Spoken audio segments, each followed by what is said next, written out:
Welcome to our channel. So present మనతో పాటు ఉన్నారు D1. సో D1 అందరికి తెలిసిన విషయమే. D1 ఒక సెన్సేషన్ అనమాట ఆ టైంలో. So D1 winner Harinath Reddy అందరికి తెలుసు. ఆ టైంలో యూట్యూబ్లో డీలో వచ్చిన ప్రతి డ్యాన్స్ పర్ఫార్మెన్స్ కూడా హరినాథ్ రెడ్డిది చాలా మిరాకిల్. సో ఇప్పుడు ప్రజెంట్ నాతో ఉన్నారు Harinath Reddy. So Harinath Reddy, how are you? I'm fine, thank you. So first of all thank you very much. ఏంటి గెటప్ ఏంటి, అసలు నువ్వేంటి? అప్పుడు D1లో చూసిన హరినాథ్ రెడ్డి, ఒకప్పుడు పిచ్చ ఫ్యాన్స్ మేము కూడా డీకి. Thank you. సో నేను కూడా ఆ టైంలో కాలేజ్ డేస్ చదువుతున్నాను చెన్నైలో. డీ వస్తుందంటే టీవీ ముందు అలానే కూర్చొని ఉంటాం. సార్, అందులో హరినాథ్ రెడ్డి D1లో చాలా ఫేమస్. అప్పుడు మీడియా, డిజిటల్ మీడియా కూడా ఉంది కొంచెం, బట్ ఆ టైంలో కూడా హరినాథ్ రెడ్డి నేమ్ బాగా మారుమోగిపోయింది. D1లో కనపడ్డ హరినాథ్ రెడ్డి ఇప్పుడు ఎన్ని సంవత్సరాలు అయిపోయింది? 7 years, 8 years? 12 years అవుతుంది. 12 years తర్వాత మళ్ళీ ఇలా ఫ్రేమ్ ముందు కనపడుతున్నా హరినాథ్ రెడ్డి. ఏంటి ఈ 12 years ఎక్కడికి వెళ్ళిపోయావు? అసలుకి గెటప్ ఏంటి? అంటే నేను టీవీ, సోషల్ మీడియా కొంచెం దూరం అయ్యాను తప్ప అంత లైఫ్ అంతా ఓకే, బాగుంది. కొన్ని కారణాల వల్ల నేను టీవీకి రాదలుచుకోలేదు. అంటే టీవీలో ఎన్ని సంవత్సరాలు ప్రోగ్రామ్ చేశానో నాకెందుకో ముందులాగా అనిపించలేదు. ఆ రెస్పెక్ట్, ఆ ప్రోగ్రామ్ నాకు అలా కనిపించలేదు. కొంచెం బాధ వేసింది, చేయకపోతే బెటర్ అనిపించింది. అందుకే నేను బ్యాక్ అయినా. అయితే పెళ్ళి అయ్యింది, పెళ్ళి కూడా అయిన 2012లో పెళ్ళి అయింది. మా వైఫ్, పాప అంతా బాగున్నాము. అంటే ఇండస్ట్రీలో కొంచెం నాకు కొన్ని అవకాశాలు దొరకకుండా ఆగిపోయేవి. దానివల్ల నేను అంటే అది ఒక కించపరచను. నేను మేబీ నా బ్యాడ్ టైం అనుకుంటా. కొన్ని డబ్బులు, ఆర్థిక పరిస్థితులు కొంచెం ఆ టైంలో బాగోలేనవి. ఫ్యామిలీ చూసుకోవాలి, సో బర్డన్ అయిపోయింది. ఒకప్పుడు ఇండివిజువల్ బ్యాచులర్స్ ఏమైనా చేయాలి, డాన్స్ పిచ్చి ఉండేది. కానీ డాన్స్ పిచ్చే మన లైఫ్కి మనకు ముందుకు తీసుకెళ్ళలేదు. మనకి ఫుడ్ కావాలి. సో ఫ్యామిలీ బర్డెన్స్ కొంచెం ఆర్థిక పరిస్థితి ప్రాబ్లం వల్ల నేను ఇండస్ట్రీ దూరం అవ్వాల్సి వచ్చింది. ఇప్పుడు మళ్ళీ ఎందుకు వస్తున్నానంటే నా లైఫ్కి మళ్ళీ నేను రిప్రజెంట్ చేయాలనుకుంటున్నాను, యాజ్ ఎ ఛానల్గా కానీ, యాజ్ ఎ సినిమాలో కానీ. అందుకే ఈ గెటప్ ఇంకా మెయింటెనెన్స్ చేస్తున్నాను. సో డాన్స్కి డెఫినేషన్ చెప్పిన షో అంటే డి. మీరు చెప్పినట్లు 12 years బ్యాక్. ఇప్పుడే ఇలాంటి షోలు వస్తున్నాయి అంటే 12 years బ్యాక్ డి అనేది ఒక సెన్సేషన్. సో యూత్కి కావచ్చు, అందరికి కూడా. సో అలాంటి డీలో మీరు విన్నర్. యా, అలాంటి విన్నర్ అయ్యుండి డి విన్నర్ తర్వాత మీరు ఎక్కడ కనిపించడం మానేశారు. అండ్ మీరు ఇక్కడ 2 పదాలు వాడారు. సో కొన్ని పాలిటిక్స్ వల్ల నేను కొంచెం దూరంగా ఉన్నాను అన్నారు. ఇంకొకటి షోలకి అనుకున్నంత రెస్పెక్ట్ లేదు అన్నారు. ఇంకొకటి ఆఫర్స్ అనుకున్నంత రాలేదు అన్నారు. ఈ 3 కారణాలు చూస్తుంటే ముఖ్యంగా, ఎందుకంటే ఆ టైంలో టాలెంట్ ఉంటే ఆఫర్స్ వచ్చిన వాళ్ళు చాలామంది ఉన్నారు, కొరియోగ్రాఫర్స్. ఎందుకంటే శేఖర్ కావచ్చు, జానీ కావచ్చు, బాబా కావచ్చు, వీళ్ళందరూ వచ్చింది కూడా అక్కడి నుంచే. అసలు డ్యాన్స్ అనేది పిచ్చెక్కిస్తావు నువ్వు స్టేజ్ మీద, ఎలాంటి పెర్ఫార్మెన్స్ అయినా. అమ్మాయి గెటప్లో చూసాము నీది. ముఖ్యంగా చూసుకుంటే ఆ ఒంటి నిండా గాయాలయ్యి ఒక షో చేశారు, అసలు ఎక్సలెంట్ అది. అన్ని ఏది చూసినా ఆ రోజుల్లోనే 1 million 2 million వ్యూస్ ఉన్నాయి మీ డ్యాన్స్కి. ముఖ్యంగా ఈ 3 మెయిన్ రీజన్స్ ఎందుకు చెప్తున్నావు నువ్వు ఇండస్ట్రీలో ఇవన్నీ ఉన్నాయని? అంత పాలిటిక్స్ మీ మీద నడిచాయంటారా? పాలిటిక్స్ అని కాదు. ఇప్పుడు నేను first of all belongs to Srikakulam, Navapada ఊరు మాది, పుట్టిపేరు. కానీ నేను పుట్టింది ఒడిస్సాలో. సో కొంతమందికి ఆ క్యాస్ట్ ఫీలింగ్స్ ఉంటాయేమో. ఒడిస్సా నుంచి అబ్బాయి, మేము ముందు నుంచి ఇండస్ట్రీలో 8 సంవత్సరాలు పనిచేస్తున్నాము, సడన్గా వచ్చి పేరు సంపాదించాడు. రెడ్డి ట్యాగ్ నీకు ఇబ్బంది అయిందా? క్యాస్ట్ ఫీలింగ్ అంటే నాకు ఎప్పుడు ఫీలింగ్స్ లేవు. నాకు జనాలు నా టాలెంట్ని నమ్మారు. మీరు ఇంతకుముందు క్యాస్ట్ ఫీలింగ్ కొంచెం అడ్డం వచ్చింది అని నాకు అలా అనిపించింది. ఏంటంటే ఇప్పుడు నేను ఒడిస్సా నుంచి వచ్చాను. కొంతమంది 10 సంవత్సరాల నుంచి ఇండస్ట్రీలో కంటిన్యూ పనిచేస్తున్నారు, అదంతా పేరు లేదు. నేను సడన్గా వచ్చి 3 నెలల నేను పేరు సంపాదించుకున్నా. కొంచెం ఈగో ఫీలింగ్స్ ఉంటాయి, మేబీ ఉంటాయి, ఒక కాంపిటేటర్గా ఉంటాయి. కానీ అది మెయిన్ రీజన్ కాదు. నా దగ్గర కార్డ్ లేదు. కార్డ్ అంటే అప్పుడు తెలియదు నాకు.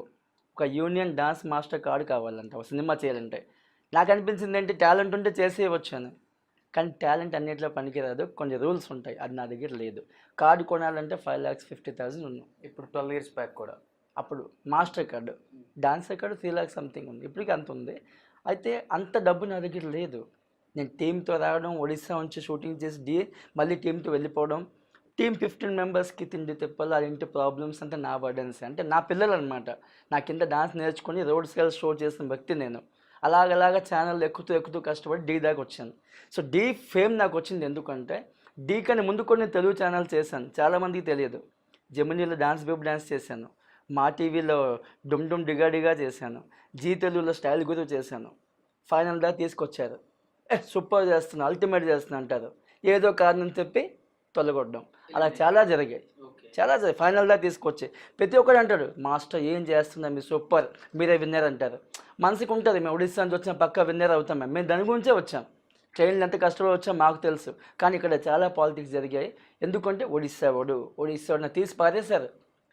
జరిగింది జరిగింది ఇంకా మన లాస్ట్కి ఏమైంది, ఈటీవీలో ధూమ్ అనే ప్రోగ్రామ్ వచ్చింది 2005లో.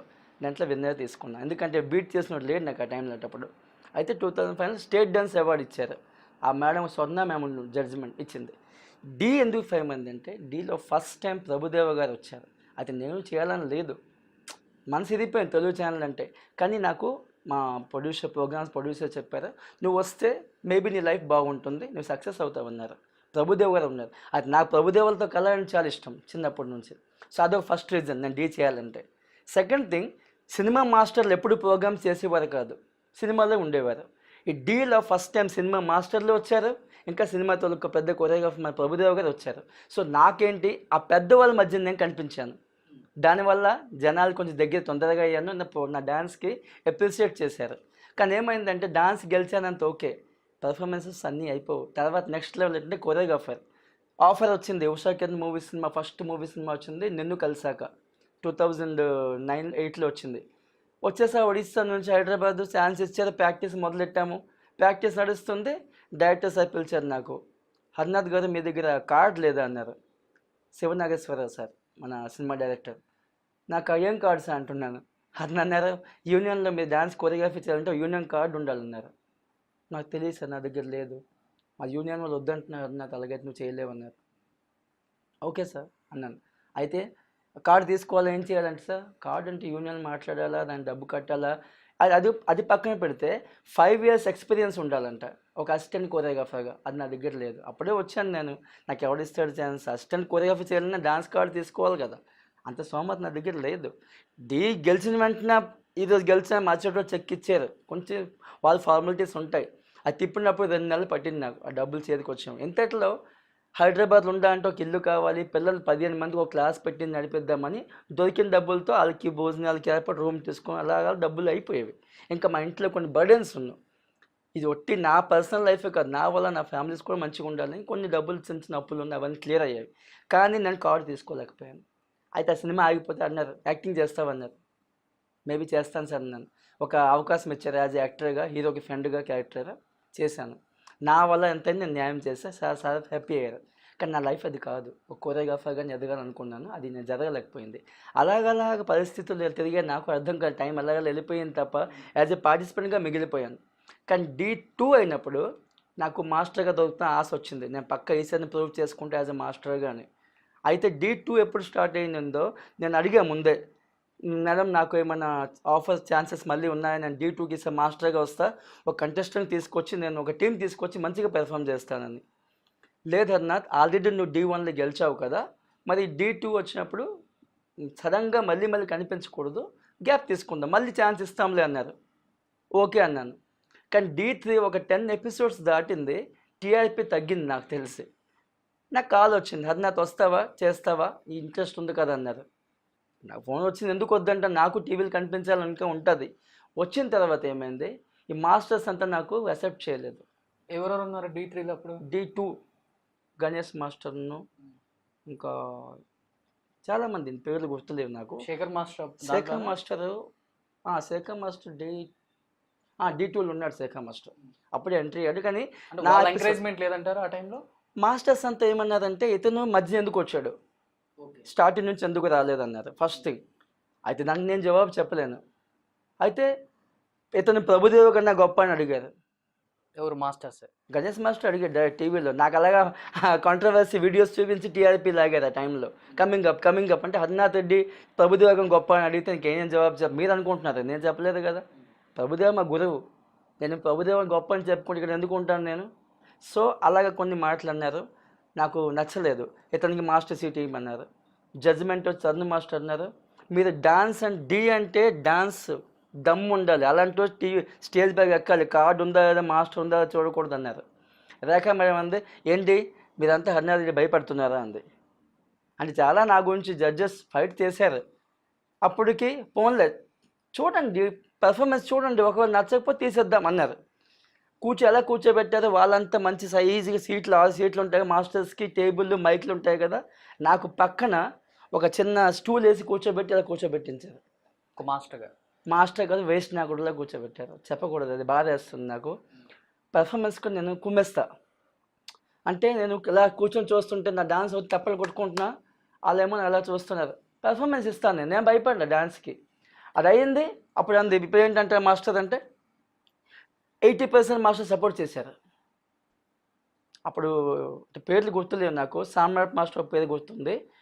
అన్నారు రోబోట్ మాస్టర్ కూడా ఉన్నారు. అప్పుడు కాలు ఇరిగిపోయింది, అతను పైన నుంచి గెంతాడు, చెన్నై మాస్టర్. అతను కూడా ఉన్నారు. డాన్స్ మాకు కావాలి, పోటీ ఎవరు మేము చేస్తామన్నారు. కొంతమంది మాస్టర్లు ఇలా అవ్వదు, వీళ్ళు చేస్తే మేము షో చేయం, నాకు నచ్చలేదు అన్నారు. అలాగే బాగుండేసరికి కూడా అలాగే 3 ఎపిసోడ్ నడిచాయి. మా అమ్మాయి లాస్ట్ స్టేజ్ ఏడుచుకుంటుంది. ఎందుకంటే నువ్వు ఎందుకు ఏడుస్తున్నావంటే నాకు తీసేస్తున్నారు. పెర్ఫార్మెన్స్ అయిపోయింది, అసలు ఎలిమినేషన్ లేదు, కానీ చేయకూడదు. మా అమ్మాయి ఫుల్ ప్రాక్టీస్ చేసి వచ్చింది నాతో, స్టూడెంట్, నా టీం కూడా. మేమేంటంటే మా టాలెంట్ చూపించాలనుకుంటాం తప్ప మేము గెలాలి, మా డబ్బు రావాలి మాకు ఎప్పుడు మైండ్లో లేదు. జనాలు నా మీద ఎక్స్పెక్టేషన్స్ ఉంటాయి, హరినాథ్ రెడ్డి వస్తే కొత్తగా ఏమైనా చూపిస్తాడని. అయితే నాకు ఉంటుంది, స్టేజ్ మీదకి వెళ్తే నేను ఏదో చేసి జడ్జెస్ మంచి కామెంట్స్ ఇస్తే ప్రజలు చూస్తారని. కానీ అక్కడ జరిగింది ఏంటంటే నువ్వు చేయకూడదు, సారీ వెళ్ళిపో అన్నారు. వెళ్ళిపోయాం. గ్రూప్ ఆఫ్ మాస్టర్స్ మొత్తం 20-30% మాస్టర్స్కి నేనంటే ఇష్టం లేదు. ఓకే, టాలెంట్ ఉందనే కాదు, నాకు టాలెంట్ ఉంది అనట్లేదు వాళ్ళు. నేను మధ్య ఎందుకు ఎంట్రీ అయ్యాను, ముందు నుంచి మాతో కాదు, అసలుకి రీజనే కాదు. ఇప్పుడు మధ్యలో వచ్చేదానికి, ఫస్ట్లో వచ్చేదానికి, లాస్ట్లో వచ్చేదానికి పెద్ద రీజన్ కాదు అది. అది బికాజ్ ఆఫ్ ప్రొడక్షన్ ఇష్టం అది. కానీ అక్కడ జరిగింది ఏంటంటే ఒక్కడు నాతో పాటు డీ నడవదు కదా, మాస్టర్లు కూర్చొని జడ్జి కూర్చోవాలి కదా. సో మాస్టర్లు అందరూ కొంతమంది కలిసి ఫిక్స్ అయిపోయారు, హరినాథ్ చేస్తే మేము చేయమన్నారు. అప్పుడు సగం ప్రోగ్రామ్ ఆపుకొని మళ్ళీ స్టార్టింగ్ ప్రోగ్రామ్ మళ్ళీ ముందు మొదలెట్లేదు కదా. అలాగే హరినాథ్ సారీ అంటే థ్యాంక్ యూ సార్ అని చెప్పి వెళ్ళిపోయాను నేను. వీడియో వస్తా మీరు చూడండి, యూట్యూబ్లో వస్తున్నాయి. ఎలా అనిపించింది అలా పంపించినప్పుడు? కానీ బయటికి వెళ్ళి ఏడ్చాం సార్, నేను, నా పాప, అంటే మా స్టూడెంట్, మా పిల్లలంతా చాలా ఏడ్చాం. ఒక డాన్స్కి స్టేజ్ అంటే రెస్పెక్ట్ ఉంటుంది, అక్కడ లేదు. అప్పుడే మనసు ఎదిగింది. తర్వాత ఏం జరిగిందంటే D3 అది వదిలేసాం, మర్చిపోయి అప్పుడే పక్కన పెట్టి మనకి ఇంకా ఛానల్స్ ఉంటాయి, ఇంకా చేద్దాం కదా అనుకున్నాం. అది నా లక్ ఏంటంటే నేను ఈ ఛానల్ నాకు అవకాశం లేదు, ఇంకో ఛానల్ దూరిపోద్దాం నా మనసు ఉండదు.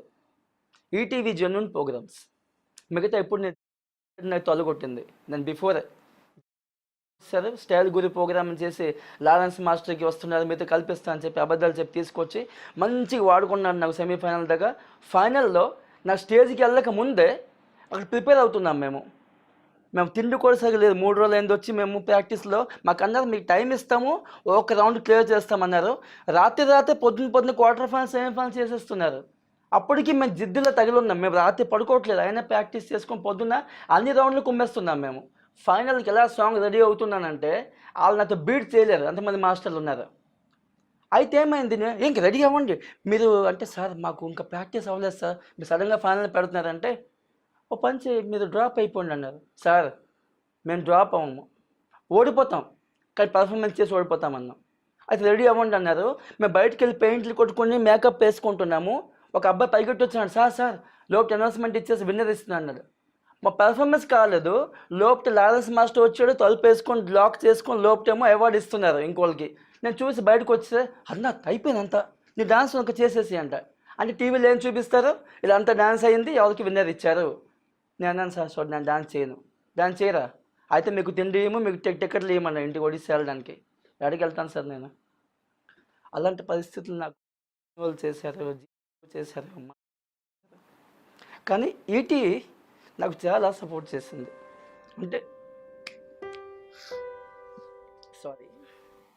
అంటే ఈటీవీ నాకు అర్థమవుతుంది సార్, ఇక్కడ బాధ ఉంటుంది సార్, మాకు చెప్పుకోలేము. ఇది టీవీలో ఎప్పుడు స్టేజ్ మీద నిల్చొని మాట్లాడను నేను. నాకు ఒకటి డాన్స్ చేయమని చెప్పండి, 100% మనస్ఫూర్తి చేస్తాను నేను. ఈ పాలిటిక్స్ నా వల్ల కావు సార్, నాకు దేవుడు నేర్పించి, మా అమ్మ నన్ను నేర్పించలేదు. నాకు ఏంటంటే నాకు టాలెంట్ ఎక్కువ, చదివే దాన్ని తప్పు అయిపోయింది అనుకుంటా కొన్నిసార్లు. రాంగ్ సార్, మీరు సాటి మనిషికి సపోర్ట్ చేయండి, రేపు మీరు పైకి వస్తే వాడు పైకి వస్తాడు. ఇప్పుడు కూడా నేను కొత్త వాళ్ళు ఛాన్స్ ఇవ్వండి, వాళ్ళ టాలెంట్ చూపించండి. వాళ్ళే వస్తుంటారు, నాకు నచ్చదు అది. ఇప్పుడు నాతో పాటు పిల్లలు ఏమో కోరుకుంటారు, సార్తో పాటు డాన్స్ చేస్తే టీవీలు కనిపిస్తే రేపు మన పెద్ద పెద్ద ప్రోగ్రామ్స్ వస్తే మన మాస్టర్ పెద్ద ఎదుగుతాడు, మాస్టర్తో పాటు మనం కూడా ముందుకెళ్తామని ఆలోచన వచ్చాం మనం. అక్కడ లేదు అది. అంటే పాలిటిక్స్ అనేది నడుస్తుంటాయి. నాకు జెన్యున్గా ఏంటంటే D1 బాగుంది, ఎందుకంటే విన్నర్ అయ్యానని కాదు, నాకు జనాలు కూడా అప్రిషియేట్ చేశారు నా పెర్ఫార్మెన్స్కి. ప్రభుదేవ సార్ కూడా అన్నారు, ఇప్పుడే నాకు తెలుస్తుంది మనలో ఎంత టాలెంట్ ఉందని ప్రభుదేవ సార్ మంచి కామెంట్ ఇచ్చారు. అయితే నాకు ఇప్పటి నుంచి చిన్నప్పటి నుంచి ఒక ఆశ ఉంది, అతని ముందు పెర్ఫామ్ చేయాలి, అతని చేతి ఒక అవార్డు తీసుకోవాలని. దేవుడి దయ వల్ల ఆ D ప్రోగ్రామ్ స్టార్ట్ చేసి శ్యాంప్రసాద్ గారు మంచి ప్రోగ్రామ్ చేశారు, నాకు దాంట్లో అవకాశం ఇచ్చారు. నేను టాలెంట్ ప్రూవ్ చేసుకున్నాను, ప్రభుదేవ సార్తో కలిసి అవకాశం కూడా నాకు వచ్చేసింది. చాలు, మరి నా లైఫ్లో నాకు లేదు పెద్ద ఎదిగిపోతాను, టాప్ వెళ్ళిపోతాను, ఎప్పుడు నాకు లేదు. ఎంత దొరికింది అంటలే హ్యాపీ. కానీ ఏంటంటే సినిమాల్లో నేను చేయలేకపోయాను, అది నా చాలా మైనస్. అది దానికి కొన్ని కారణాలు ఏంటంటే, ఫస్ట్ థింగ్ నా దగ్గర ఆ టైంలో డబ్బులు లేదు, ఇంకా నాకు ఎక్స్పీరియన్స్ లేదు, అంటే ఒక అసిస్టెంట్ కొరియోగ్రాఫర్గా నాకు ఎక్స్పీరియన్స్ లేదు. అయితే ఇప్పుడు ఒక 5 సంవత్సరాలు 6 సంవత్సరాల నుంచి నాకు కొంచెం ఆర్థిక ప్రాబ్లం ఉంటుంది. పెళ్ళైన తర్వాత నాకు కొంచెం ఆ ప్రాబ్లమ్స్ ఉన్నావు. మెల్లమెల్లగా నేనేం చేశాను అంటే, ఫస్ట్ నేను డబ్బు ఇన్కమ్ చేసుకుంటాను, నా ఫ్యామిలీకి మా అమ్మ అంతా బాగుంటే తర్వాత నేను మళ్ళీ ఇండస్ట్రీకి వస్తాను, నాకు ఎవరు ఆపరు. ఇప్పుడు రూల్స్ చాలా మారిపోయి, ఇప్పుడు ప్రెసిడెంట్ కూడా మారారు, ఇప్పుడు డబ్బులు ఇస్తే కార్డు వస్తుంది, మనం ఇమీడియట్గా కొరియోగ్రఫీ చేసుకోవచ్చు. అయితే ఇప్పుడు నేను ఏంటంటే నేనేందనేది ఒక 3-4 పాటలు చేసి కొరియోగ్రఫీ మళ్ళీ నేను అవకాశాలకి దిగుతాను. ఇండస్ట్రీకి రావాలని నాకు ఇప్పటికీ ఉంది, వస్తాను. నేను అంటే మొత్తం చనిపోలేదు, పడుకున్నాను, కొన్ని రోజులు బ్యాక్ అయిపోయాను ఇండస్ట్రీకి, మళ్ళీ లెగిసి మళ్ళీ వస్తా, మళ్ళీ పెర్ఫార్మెన్స్ చేస్తా. అయితే అవకాశం అనేది ఈ ఒక 3 సాంగ్స్ ఇప్పుడు చేస్తున్నాను, పాత సాంగ్స్ కొరియోగ్రఫీ చేస్తున్నాను, దానివల్ల నేను మళ్ళీ డెవలప్ అవుతాను, టాలెంట్ అనేది అక్కడ చూపించుకుంటాను. ఇప్పుడు యూట్యూబ్ కూడా బాగా డెవలప్ అయ్యింది, ఇప్పుడు మీరు పిలిచారు, నేను వచ్చాను, నాకు జనాలు చూస్తున్నారు. సో నాకు హ్యాపీ, మీలాంటి వాళ్ళు ఉండబట్టి హైడెన్ టాలెంట్ అని మళ్ళీ బయటకు వస్తున్నాయి. ఇప్పుడు హర్నాథ్ టాలెంట్ అందరూ ఉన్నది చెప్తారు, కానీ ఒక మనిషి వచ్చి కూడా, ఇందరా ఈ డబ్బు తీసుకో 5 లక్షలు కార్డు పెట్టుకో, నువ్వు మంచి కొరియోగ్రఫీ చేయి, ఏ ఒక్కనా చెప్పారు నాకు? ఎవరూ చెప్పలేదు. ఒక కొరియోగ్రాఫర్గా నాకు ఎదగాలని ఒక పెద్ద పెద్ద ప్రొడ్యూసర్లు కలిసారు, పెద్ద పెద్ద సినిమాలకు పిలిపించి నాకు ఒక దాదాపు 15 నుంచి 20 సినిమాలు ఆఫర్లు వచ్చాయి D1 గెలిచిన తర్వాత. కానీ కార్డు లేదని అలా బ్యాక్ అయిపోయాను. ఓకే. ఒక్క సంగీతం శ్రీనివాస్ గారు వెల్కమ్ ఒబామా సినిమా చేశారు. సో దాంట్లో అతను పర్టికులర్గా హర్నాథ్ రెడ్డికే మనం కొరియోగ్రఫీ తీసుకోవాలని ఫిక్స్ అయ్యారు. అప్పుడు యూనియన్ వాళ్ళకి ఒక ఎక్స్ట్రా మాస్టర్ పెట్టించుకొని డబ్బు కట్టి వాళ్ళ పేరు వేసుకొని నాకు వాడుకున్నారు, నాకు డబ్బులు ఇచ్చారు, ఫ్రీగా చేయలేదు, డబ్బులు ఇచ్చారు. నా టీం అంతా పెర్ఫామ్ చేశారు దాంట్లో. నా టీంకి ఒకరికో కార్డు లేదు, కానీ పెర్ఫార్మెన్స్ వల్ల మీ టీంతో చేయించండి అన్న. ఎందుకు టైం పడుతుంది ఆ ఫార్మేషన్స్ చేయాలంటే, రెగ్యులర్ చేసే డాన్సర్లు సడన్గా చేయలేరు, టైం టేకింగ్ అది. సో నా టీం ఏంటంటే ఎక్స్పీరియన్స్ దాంట్లో ఉంది. సో షో బాగా వచ్చింది, అది ఒకటే సాంగ్ చేశాను నేను.